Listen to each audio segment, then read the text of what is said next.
물 위를 걸어오시는 예수님이라고 하는 제목을 가지고 하나님의 말씀을 전해드리고자 합니다. 우리가 잘 알고 있는 것처럼 지난 주간에 많은 비가 내려서 충청 지역을 중심으로 해서 아랫지방에 많은 피해를 본 바가 있습니다. 많은 비가 올 것이라고 하는 기상청의 통보가 있었음에도 불구하고 안일하게 대처함으로 인하여서 많은 피해가 커졌다고 하는 기사를 읽어본 바가 있습니다. 이번 폭우로 인하여서 수많은 사람들이 생명을 잃었고 그리고 삶의 보금자리를 잃었습니다. 공들인 농작물들은 모두 물에 잠기고 평생 동안 힘써 모아놓았던 재산들을 하루아침에 잃어버렸다라고 하는 이야기도 들어본 바가 있습니다. 이와 같은 모습을 보면서 느끼는 것이 하나가 있습니다. 사람은 만물의 영장이라고 하지만은 자연재해 앞에서 아무런 능력도 행할 수 없는 참으로 무력한 존재구나라는 생각을 해보았습니다. 더욱이 이번 사건을 통해서 우리를 슬프게 하는 것들이 있었는데, 오송 지하차도 사고에서 살려줘 제발이라고 하는 카톡이 공개된 바가 있습니다. 삽시간에 물이 참으로 인하여서 도저히 헤어나올 수 없는 그런 상황 속에서 살려달라고 아우성을 치지만은, 그러나 그 지하차도에 그 누구도 들어갈 수가 없는 그런 모습이 아니었겠습니까? 어디 그것뿐입니까? 경북 예천에서 실종자를 찾다가 순직한 해병대원의 소식이 많은 사람들의 가슴을 아프게 했습니다. 고 최수근 상병입니다. 언론에서는 이번 사고를 언급하면서 왜 군인들은 구명조끼를 입지 않았느냐라고 하면서 초점을 맞추어서 이야기하는 것을 또 본 바가 있습니다. 어저께 장례를 치르면서 그 어머니가 오열을 하시면서 또 실신하시는 그 모습을 보니까 가슴이 미어져 오는 그 모습은 어쩔 수가 없구나라는 생각을 해보았습니다. 사실 이와 같은 아픔이 오는 이유가 대체 뭘까라고 하는 겁니다. 여러분, 돌이켜보게 되면 아담과 하와를 창조하셨을 때는 우리 인생들에게 있어서 참으로 풍요롭고 그리고 행복하게 살아갈 수 있도록 하나님이 만들어 놓으시 않았겠습니까? 하지만은 하나님의 주권을 상징하는 선악과를 따먹음으로 인하여서 아담과 하와는 에덴 동산에서 추방을 당하게 되었고, 하나님과 우리 인간들의 관계 속에서는 3대 재앙, 즉 3대 고통이 오게 되었더라라고 하는 겁니다. 그 첫 번째는 하나님과의 영적인 단절입니다. 그 이전까지는 하나님과 교제도 잘하고 있었습니다만은, 그러나 하나님의 음성을 듣고 이제는 동산나무로 숨는 그런 모습들이 일어나지 않았겠습니까? 어디 그것뿐입니까? 남자는 땅에 소산을 파면서 땀을 흘려야 먹게 되어 있고, 여자들은 해산의 고통이라고 또 성경은 기록을 해놓고 있습니다.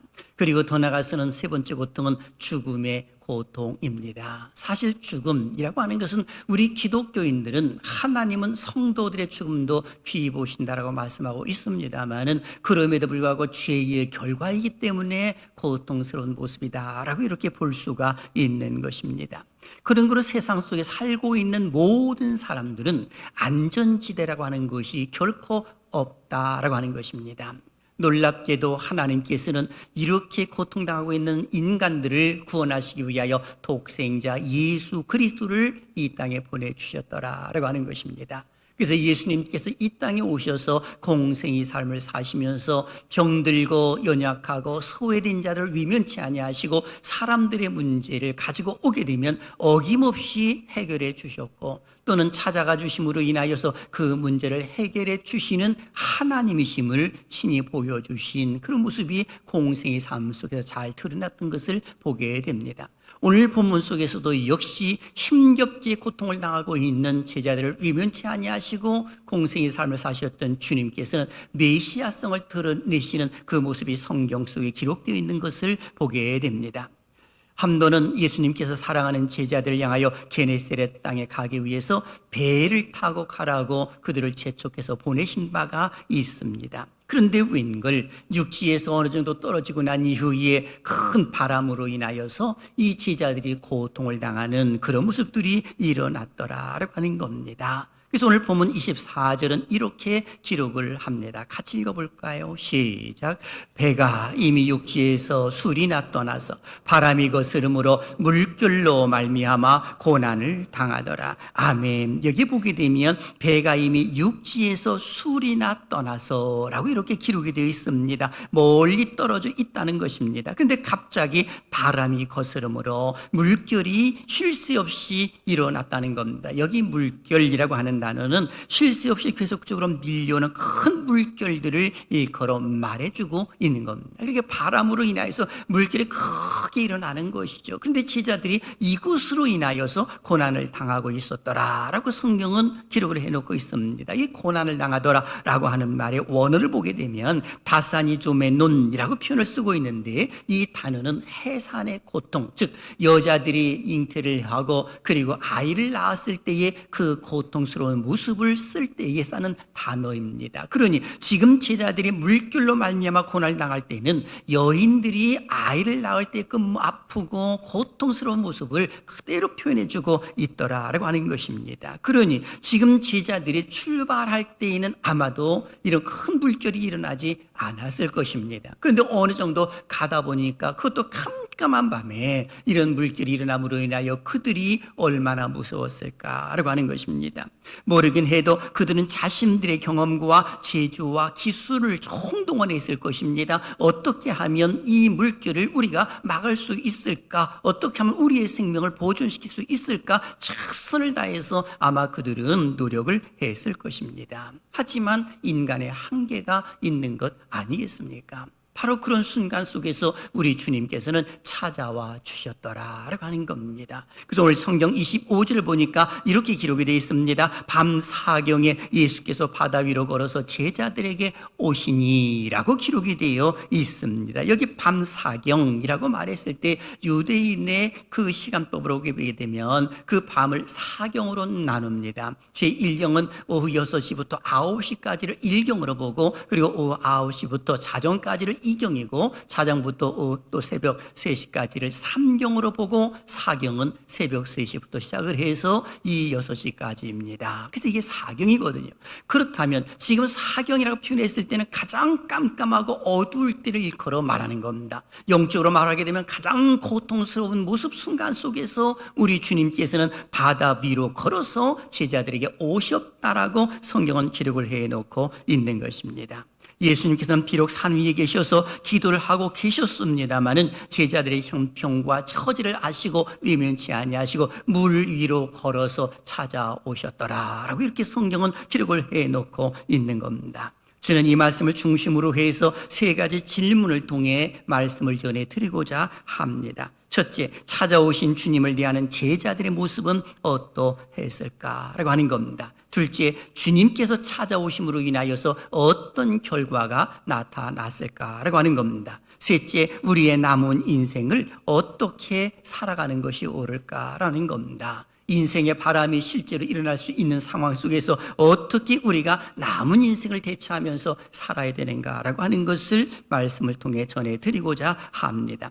사실 우리가 사는 세상에는 수많은 바람이 일어나고 있는 것을 우리는 너무나도 잘 알고 있습니다. 장맛비로 인하여서 갑작스럽게 어려움을 당하기도 합니다. 어떤 경우에는 건강한 사람이 그 건강의 바람이 불어남으로 인하여서 어떤 경우는 불치병으로 또 힘들어하는 사람들도 없지 않아 있을 수가 있는 겁니다. 어떤 경우는 경제의 바람이 불어옵니다. 경제적으로 힘겨움 속에 놓여 있는 사람들도 있더라는 겁니다. 어디 그것뿐입니까? 국가적으로 보게 되면 전쟁의 바람도 일어나고 있음을 우리는 잊지 말아야 하는 것입니다. 내가 원하지 않지만은 그러나 주변국에 의해서 어려움을 당했음을 우리는 역사를 통해서 알고 있지 않습니까? 6.25라고 하는 그 전쟁을 통해서 우리는 경험한 바가 있고, 일본에 의해서 우리나라가 35년 이상이나 억압을 당하는 그런 모습들이 우리는 역사를 통해서 입증된 바가 있습니다. 이것이 우리가 살고 있는 바람, 어디 그것뿐입니까? 각 사람마다 나름대로 느끼고 있는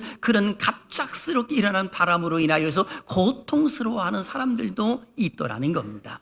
지금 제자들이 그런 상황 속에 놓여 있는 것이거든요. 그런데 놀랍게도 주님은 찾아와 주셨다라고 성경은 기록을 해놓고 있는 겁니다. 그렇다면 왜 제자들이 이런 고난을 당해야 했을까라고 하는 겁니다. 바로 그것은 그 배경을 우리가 조금 생각해 볼 필요성이 있습니다. 예수님께서는 베세다 광야에서 오병이의 기적을 베푸셨습니다. 제자들은 이것을 체험한 것이죠. 여러분 한번 생각해 보십시오. 보리떡 5개와 물고기 2마리를 가지고 5,000명을 먹이고 그리고 12강줄이가 남았습니다. 그랬을 때 수많은 군중들이 예수님을 우러러보기 시작을 하고 그와 함께했던 제자들의 인기는 말할 수 없을 정도로 올라갔을 것입니다. 우리 주님께서는 이래서는 안 된다라고 하는 것을 아시기 때문에 즉시 재촉을 해서 사랑하는 제자들에게 배를 타고 그리고 이제는 게네사렛 땅에 가라라고 하면서 그들을 먼저 보내고 예수님은 산 위에 올라가셔서 기도를 하시는 그런 모습들이 일어났던 것입니다.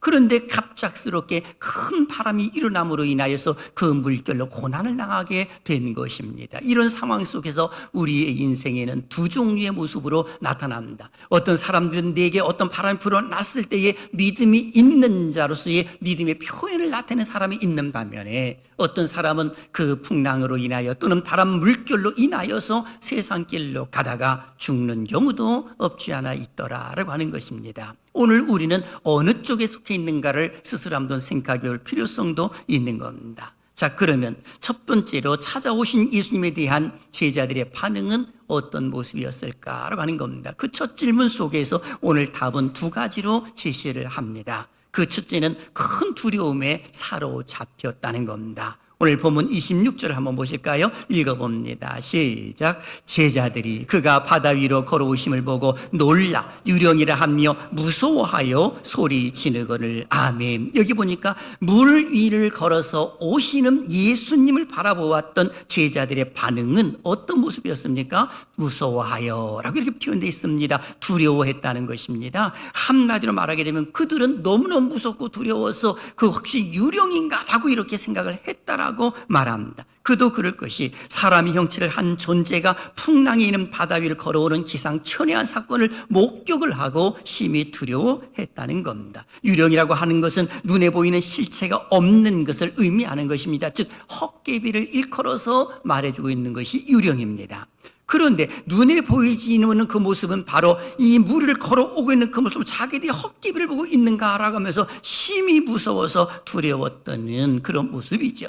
한마디로 영적 분별력이 없던 제자들은 예수 그리스도를 실제로 신적 능력을 갖고 오시는데도 그것을 바라보지 못했더라라고 하는 겁니다. 그들이 무서워서 두려워 떨고 있을 때 우리 주님께서는 즉시 그들에게 말씀을 하십니다. 나다라고 말씀하고 계시는 거죠. 27절 보십시오. 예수께서 즉시 이르시되 안심하라 나니 두려워하지 말라라고 이렇게 그들에게 안심을 주시는 것을 보게 됩니다. 여기 안심하라고 하는 말씀은 너희들은 지금부터 용기를 갖고 즐거워하라는 겁니다. 안심하라고 하는 그 말씀은 내가 너희의 보호자가 된다라고 하는 의미가 포함되어 있고 안심하라고 하는 말은 이제부터는 내가 함께하니 너희들은 모든 염려와 걱정 내려놓아라 라고 하는 의미가 포함되어 있는 겁니다. 심지어는 그 제자들에게 믿음까지도 촉구하고 있는 모습 가운데에 안심하라 이런 표현이 나타나 있는 겁니다. 마치 어머니 아버지가 계시지 아니할 때에 어린아이가 점점 어두워집니다. 무섭습니다. 두려움이 있을 때에 그때에 어느 검은 그림체가 이에 탁 나타났을 때 이 아이가 깜짝 놀랍니다. 그때 어머니는 나야 엄마야 라고 하면서 그 아이에게 안심을 주지 두려워 떨고 있는 그 아이를 향하여 히히거리든지 그 아이를 놀리지를 않습니다. 그런 부모는 단 한 명도 없습니다. 아이가 놀랄까 봐 엄마야 라고 하면서 얼른 그 아이에게 다가가서 안아준다든지 그런 모습이 있는 것 아니겠습니까? 예수님도 똑같은 것입니다. 무서워 두려워 떨고 있는 제자들 향하여 즉시 하면서 이르시되 안심하라. 그래서 오늘 성경 속에서 보게 되면 즉시라고 하는 말씀 3번씩이나 반복이 되어 있는 그런 모습이 성경 속에 기록되어 있습니다. 그래서 무서워하지 말라 두려워하지 말라라고 말씀해 주고 계시는 겁니다. 그리고 두 번째는 베드로가 물 위를 걷기를 청합니다. 오늘 28절 한번 보실까요? 읽어보지요. 시작. 베드로가 대답하여 이르되 주여 만일 주님이시거든 나를 명하사 물 위로 오라 하소서 하니 아멘. 여기 보니까 베드로는 지금 물 위를 걸어 오시는 분이 예수님인 것을 확신을 하고 예수님께서 오시는 것을 너무 기뻐가지고 예수님이 걸으셨다면 나도 걸을 수 있겠구나 라고 생각을 해서 만일 주님이시거든 나를 명하사 물 위로 오라 하소서. 그랬더니 놀랍게도 예수님은 오라 이렇게 말씀을 하셨습니다. 그러니 베드로가 남들이 경험하지 못한 것을 베드로는 경험을 한 겁니다. 그래서 그도 실제로 걸었거든요. 물 위를 걷다 보니까 너무 기분이 좋지 않겠습니까? 깜짝 놀라는 겁니다. 자기 자신도 걷는 그 모습에 깜짝 놀라는 거죠. 그런데 웬걸 예수님을 바라보다가 큰 바람을 바라봅니다. 큰 물결을 바라보는 것이죠. 순간 물에 푹 빠져들어가는 그런 모습이 베드로에게 나타나 있었던 겁니다. 그럴 때에 주여 나를 구원하소서라고 외칩니다. 이것이 베드로의 모습이었습니다. 30절을 한번 보십시오. 바람을 보고 무서워 빠져가는지라 소리질러 이르되 주여 나를 구원하소서 하니. 그러니까 예수님을 바라보았을 때는 그 믿음으로 바라보았을 때 무리를 걷는 놀란 기적을 체험했지만은 그러나 지금 바람을 보는 순간에 빠져들었다라고 성경은 기록을 해놓고 있습니다. 그러면서 베드로는 주여 나를 구원하소서. 이것이 기독교의 아주 키포인트가 되는 겁니다. 주여 나를 구원하소서라고 했을 때에 우리 사람들이 교회 안에 오셔서 하나님 앞에 나를 구원해달라고 부르짖는 그 모습이 기독교의 핵심 아니겠습니까? 마치 나를 살려줘 카톡을 보냈던 그 사람처럼 말입니다. 오늘 우리도 똑같은 것입니다. 교회 안에서 주여 나를 구원하소서라고 하는 성도들이 많아져야지 그 교회가 좋은 교회가 되는 것이지, 이 세상 길로 나간다고 한다면 그는 옳은 모습이 아니다라고 하는 겁니다. 예수님은 그 빠져있는 이 제자를 향하여서 즉시 손을 내밀었습니다. 그리고 베드로를 건져 주시면서 하시는 말씀이 있습니다. 왜 의심하였느냐, 믿음이 작은 자요 라고 이렇게 말씀을 하셨습니다. 그러니까 베드로가 물에 빠진 이유는 바로 믿음이었습니다. 믿음이 작기 때문에, 예수님을 믿는 믿음에 작기 때문에 물속에 빠졌다라고 예수님께서는 진단을 해 주셨던 것입니다. 의심했기 때문이라는 것이죠. 그렇습니다. 큰 바람이 불어 풍랑으로 인하여 고난을 당하는 제자들을 예수님 예민치 아니하시고 산에서 내려오셔서 그들을 찾아와 주셨습니다. 그리고 베드로는 그 은혜를 경험하면서 물 위를 걷는 모습이 나타났던 것입니다. 자, 그렇다면 우리는 큰 두 번째 질문을 또 해보게 됩니다. 주님께서 찾아오심으로 어떠한 결과를 가져왔을까라고 하는 겁니다. 32절에 그 해답이 기록되어 있습니다. 읽습니다. 시작. 배에 함께 오름에 바람이 그치는지라. 아멘. 여기 그치는지라는 말은 그토록 흉흉했던 바람이 일시에 완전히 멈췄음을 잘 보여주고 있습니다. 즉 예수님께서 그 바람도 다스리시는 신적인 능력을 갖고 계신 분임을 입증해 주고 있는 겁니다. 그래서 오늘 성경 속에 보게 되면 33절에 진실로 하나님의 아들이로소이다 라고 하면서 이 사람들이 또 고백을 하는 그런 모습들이 일어났던 것입니다. 즉 예수님께서 배에 오르시자 이제껏 제자들을 두렵게 하였던 모든 문제가 해결되고 드디어 안정을 찾을 수 있게 되었더라 라고 성경은 기록을 해놓고 있는 겁니다. 여기서 우리가 중요한 원리를 한 가지 발견하게 됩니다. 그것은 다른 것이 아니라 그들의 문제가 그들의 배 밖에 있었던 것이 아니라 그 배 안에 문제가 있었더라라고 하는 것입니다. 다시 말씀드리게 되면 그들은 그처럼 밤새 고통스러운 시간을 보냈던 것은 배 밖에서 거센 폭풍이 몰아치고 있는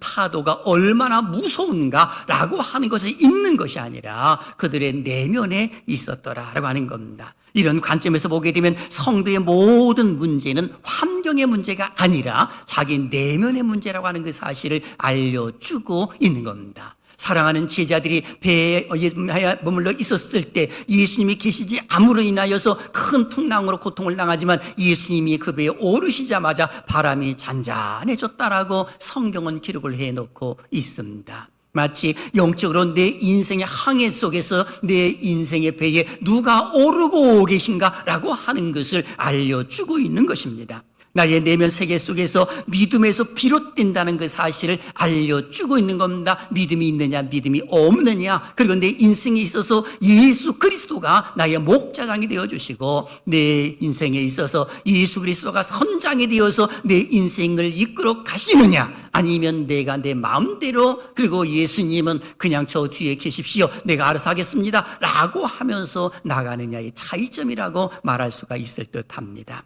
그래서 성경은 이렇게 말합니다. 잠언서 4장 23절 읽습니다. 시작. 모든 지킬 만한 것 중에 더욱 내 마음을 지키라. 생명의 근원이 이에서 남이니라. 아멘. 예수 그리스도가 나의 구세주인 것을 믿습니까? 아멘. 그렇다면 우리는 마음을 지키는 것이 무엇보다도 중요한 것입니다. 왜요? 생명의 근원이 여기서 다 나오기 때문에 그런 것입니다. 사랑하시는 여러분, 오늘 나에게 일어나고 있는 바람은 무엇입니까? 그 풍랑을 잠재우기 위해서 어떠한 노력을 해보셨습니까? 건강의 바람, 아니면 가정의 문제의 바람, 자녀들로 인하여 부는 바람, 아니면 경제적으로 어려움 당하는 바람, 이 문제를 과연 어떻게 잠재우기 위하여 노력을 해보셨는가라고 하는 것입니다. 다시 한번 내 인생에 대해 예수 그리스도의 중심으로 내 가정을 이루가고 내 인생의 삶을 살아가고 있는지 우리는 스스로 한번 묵상해 볼 필요성이 있는 것입니다. 내 인생의 주인이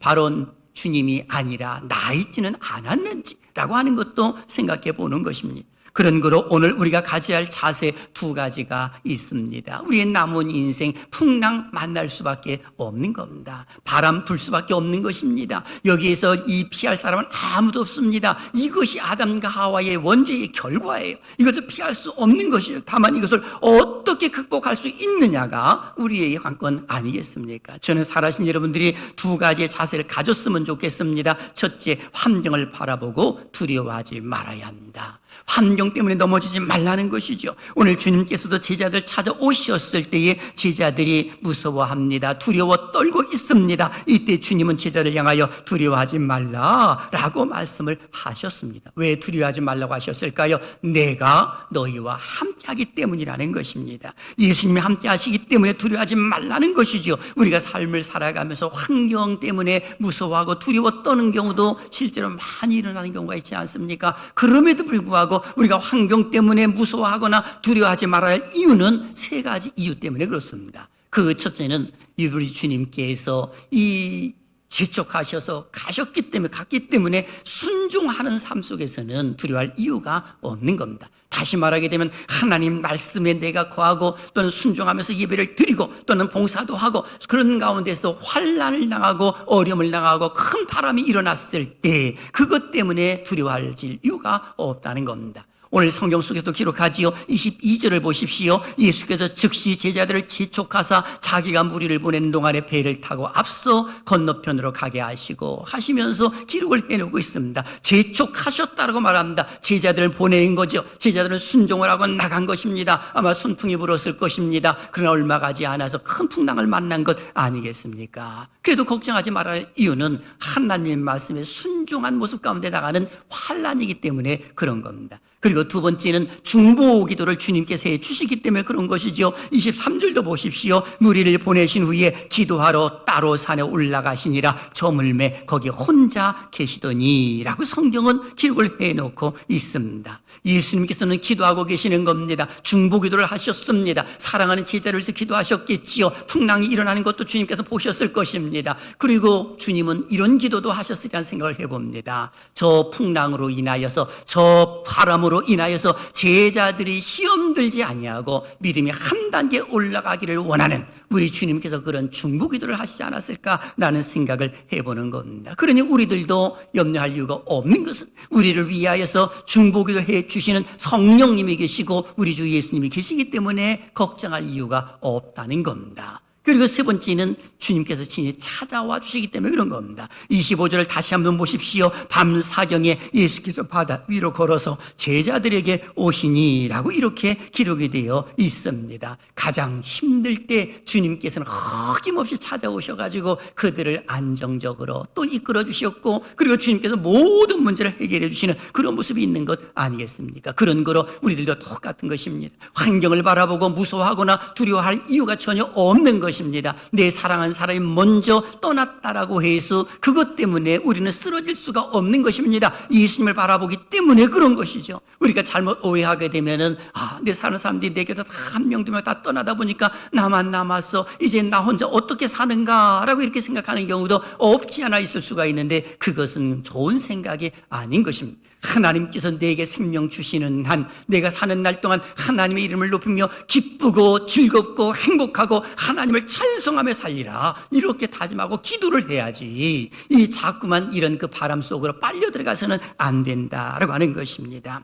놀랍게도 우리 주님께서는 밤 사경에 찾아오셔서 그 바람을 찬찬히 해주셨습니다. 지는 이 말씀을 듣고 있는 살아계신 여러분들에게 일어나고 있는 그 바람도 우리 주님께서 잔잔케 해주시는 은혜가 있기를 주님의 이름으로 축원합니다. 그리고 두 번째는 믿음의 확신을 가져야 합니다. 오늘 여기 성경 31절 중반절을 보게 되면 물속에 빠져들어가고 있는 비두를 향하여서 주님 말씀하십니다. 믿음이 작은 자여 왜 의심하였느냐라고 이렇게 말씀을 하십니다. 베드로는 기적을 체험하고 있는 중에서도 주님의 그 능력을 의심했다는 것입니다. 주님을 바라보고 있을 때는 처음에는 그 능력을 그대로 믿은 것이죠. 그러니 무리를 걸어오게 해줘서 해서 무리를 걸어가다가 그만 이 바람을 바라보고 물속에 빠져들었던 것입니다. 그래서 물에 빠지는 그 순간 속에 믿음이 작은 자여 왜 의심하였느냐라고 예수님께서는 말씀해 주고 있는 겁니다. 베드로는 예수님의 능력을 믿었지만은 그러나 이 바람을 바라보면서 그 믿음이 약화되고 말았더라라고 하는 겁니다. 그러니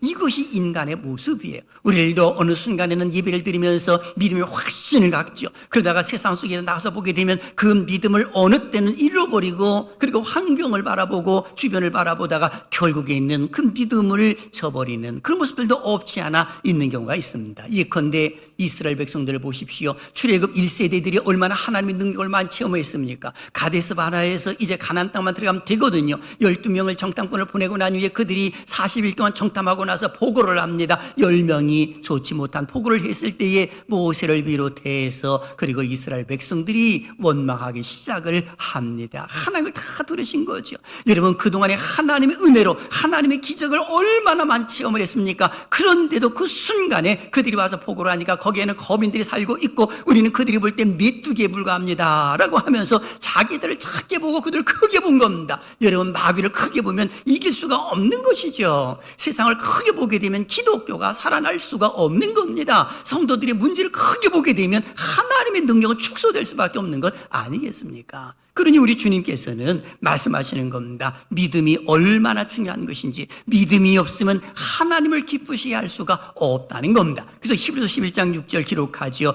우리가 읽어볼까요? 시작. 믿음이 없이는 하나님을 기쁘시게 하지 못하나니 하나님께 나가는 자는 반드시 그가 계신 곳과 또한 그가 자기를 찾는 자들에게 상 주시는 이심을 믿어야 할지니라. 아멘. 바로 믿음이 없으면 하나님을 기쁘시게 할 수 없고 믿음이 없으면 상 받는 거 거의 불가능한 이야기입니다. 그런 그 믿음이 얼마나 중요한지 마태복음 9장을 보게 되면 또는 마가복음 5장을 보게 되면 12회를 혈루병을 고통당하는 여인의 모습이 기록이 되어 있습니다. 그때 그 여인은 예수님의 옷자락만 잡아도 나을 것이라고 하는 믿음의 확신을 가지고 뒤쪽에 가서 예수님의 옷자락을 탁 잡고 혈루병을 깨끗이 치료받습니다. 능력이 새어나간 것을 아신 주님께서 그 여인을 앞세워가지고 그리고 질문을 합니다. 그리고 여러 가지 답을 들으시고 난 이후에 하시는 말씀이 있습니다. 마태복음 9장 22절 중반절 우리에게 주시는 말씀입니다. 읽습니다. 시작. 따라 안심하라 내 믿음이 너를 구원하였다 하시니 여자가 그 즉시 구원을 받으니라. 아멘. 그 여인의 그 믿음으로 인하여 치유받았고 그리고 즉시 구원받았다라고 성경은 기록을 해놓고 있는 겁니다. 이 정도로 믿음이 중요한 겁니다. 그렇습니다. 우리는 세상에 살면서 두려워하지 않는 삶이 중요합니다. 그리고 믿음의 확신을 갖고 있는 것이 무엇보다도 중요합니다. 이것을 위해서 우리는 내가 영적인 질서가 바로 되어 있는지 그렇지 아니하는지를 스스로 점검해 보아야 하는 것입니다. 하나님이 천지를 창조하실 때도 가장 으뜸은 하나님이시고요. 두 번째는 인간이고요. 세 번째는 자연입니다. 다시 말씀드리게 되면 사람을 만들 때 해도 여섯째 날 마지막 날에 만드신 겁니다. 모든 것을 만드시고 난 후에 맨 마지막에 만드신 것은 누리라는 겁니다. 다스리라는 겁니다. 통치하라고 하시는 하나님의 명령이 주어져 있더라는 겁니다. 이것이 질서인 것입니다. 그런데 지금 놀랍게도 베드로는 예수님을 가장 우선으로 두었을 때는 기적을 체험하면서 무리를 걸었지만은 바람을 바라보면서 순위를 바꿔버린 겁니다. 순위를 바꾸는 그 순간에 물속에 빠져 들어가서 주여 구원하소서라고 외칠 수밖에 없는 그런 모습들이 일어났더라라고 하는 겁니다. 그러니 오늘 우리는 어떤 질서가 잡혀져 있는가를 스스로 생각해 보아야 하는 겁니다. 그래서 영혼이 잘된 것 같이 내 영혼이 잘된 것 같이 범사가 잘되고 강건하기를 내가 강구하노라. 요한 3서 2절에 기록되어 있는 이 말씀은 바로 우리 기독교인들의 영적 질서를 알려주시는 그런 모습들이 일어나 있는 겁니다. 그래서 우리는 항상 하나님을 앞세우는 것이 우선입니다. 예배 드리는 것이 우선인 줄로 믿습니다. 기도 드리는 것보다 앞서서는 안 되는 것입니다. 항상 내 앞에는 하나님이 먼저 계시고 우리 주님이 앞서 계신다는 그 사실을 절대로 잊어서는 안 되는 겁니다. 이런 이야기가 있습니다. 화란의 유명한 풍사 코리덴 붐 여사의 간증 이야기입니다. 붉은 혁명이 일어난 직후에 소련에서는 예배를 드리는 것이 목숨을 건 만큼 이 모험적인 모습이었다는 것입니다. 박해가 심각해졌다는 것이죠. 그런데 어느 날 몇십 명의 교인들이 지하에 숨어서 비밀리에 예배를 드리고 있었습니다. 그런데 소련군 몇 명이 기관총을 들고 들어온 것입니다. 그리고 꼼짝 마라 라고 하면서 이야기를 합니다. 너희들을 즉결 처분하겠다라고 하면서 총을 거눴습니다. 그리고 마지막 기회를 주겠다라고 말합니다. 너희 중에 예수를 믿지 않고 부인할 사람들은 지금 당장 나와서 나가라 라고 했더니 몇 명이 머뭇하더니 그리고 나와서 밖으로 막 도망가기 시작을 합니다. 도망간 것을 확인한 그 군인들이 그리고 이제는 방문을 거꾸로 잠그면서 쇠고랑으로 잠고 그리고 이제 총을 버리면서 우리도 기독교인이요 우리가 함께 이 예배를 드리십니다. 내가 왜 이런 모습을 했냐면 바로 혹시나 여기에 잠독해 있는 거짓 그리스도인들이 고발을 할까봐 그런 것입니다 라고 하면서 이야기를 하더라는 것입니다. 여러분 얼마나 감사한 일이에요. 목숨을 걸면서 예배를 드리고자 하는 그 모습이 얼마나 예배가 소중한가를 우리에게 알려주고 있는 겁니다. 이것은 코리덴 분 여사의 간증이기 때문에 실제 있었던 사건 아니겠습니까? 그런 거로 오늘 우리들도 내 인생에서 가장 우선되는 것이 무언가를 스스로 생각해 보면서 사는 것이 옳은 겁니다. 예수 그리스도 외에는 구원이 없습니다. 다른 이름을 주신 적이 없다는 그 사실을 우리는 알아야 합니다. 사랑하시는 여러분, 살다 보면 인생의 어려움 당할 수 있습니다. 피할 수 있는 사람은 단 한 명도 없는 것입니다. 이때 주님께서는 찾아오시던 말씀하십니다. 설령 그것이 죽음의 길이라 하더라도 안심하라, 내니 두려워 말라라고 하실 것입니다. 그때 우리의 마음속에 안정을 유지하고 주여 감사합니다 라고 하는 마음을 갖는 것이 옳습니다. 오늘도 하나님의 은혜를 가슴에 담고 이 한 주간도 승리하시기를 주님의 이름으로 축원합니다.